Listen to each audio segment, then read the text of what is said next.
নমস্কার বন্ধুরা, আজও আমি একটা সুন্দর রেসিপি আপনাদের সাথে শেয়ার করব। ভিডিওটি স্কিপ না করে সম্পূর্ণ দেখতে থাকুন। আর এটা সম্পূর্ণ বিনা তেলেই বানাবো। তার জন্য এখানে আমি 50 গ্রাম ছোলা ভিজিয়ে দিয়েছিলাম রাতে। আর এখানে আমি ভেজানো ছোলাটা মিক্সির মধ্যে নিয়ে নিয়েছি। যেহেতু আমি একজন লোকের মতো বানাবো, তাই আমি 50 গ্রাম ছোলা নিয়েছি। আপনারা ছোলাটা কম বেশি করে নিতে পারেন। এবার এখানে আমি 1 চামচ সুজিও ভিজিয়ে দিয়েছিলাম। ছোলার সঙ্গে আমি সুজিটাকে পেস্ট করে নেব। আর এটা একদম মিহি করে পেস্ট করে নিতে হবে, কোনো রকম দানা ভাব যেন না থাকে।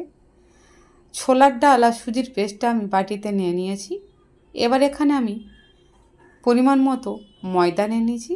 ময়দাটা একটি ছোট বাটির সামান্য পরিমাণ নিয়েছি। আর মিক্সিটা ধুয়ে এখানে আমি কিছু জলও অ্যাড করে দিয়েছি। এবার একটি বাটিতে আমি নিয়ে নিয়েছি লেবু রস। এখানে একটি লেবুর অর্ধেকের বেশিটা আছে।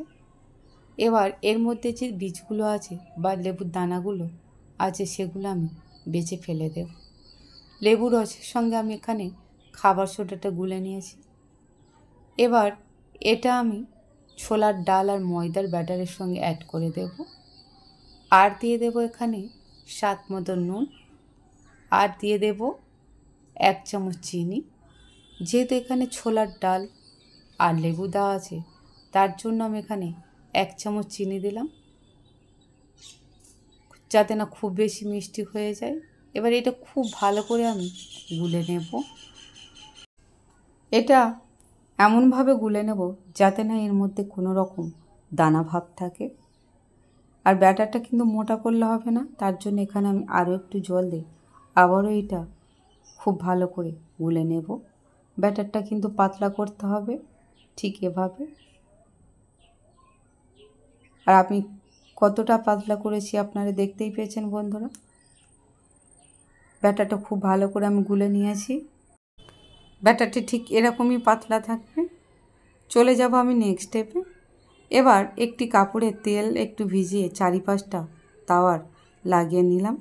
এবার যে ব্যাটারটা আমি বানিয়েছিলাম সেটা এখানে অ্যাড করে দেব। দিয়ে একটু হাত দিয়ে আমি ঘুরিয়ে নেব।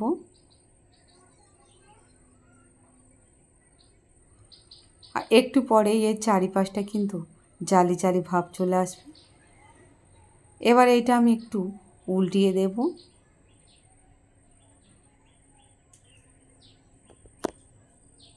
এখানে আরও একটা ভেজে আমি আপনাদেরকে দেখিয়ে দেব ঠিক কতটা সুন্দরভাবে এটা জালি জালি হয়েছে। দেখুন বন্ধুরা, এভাবে কিন্তু আমি সবগুলো ভেজে নেব।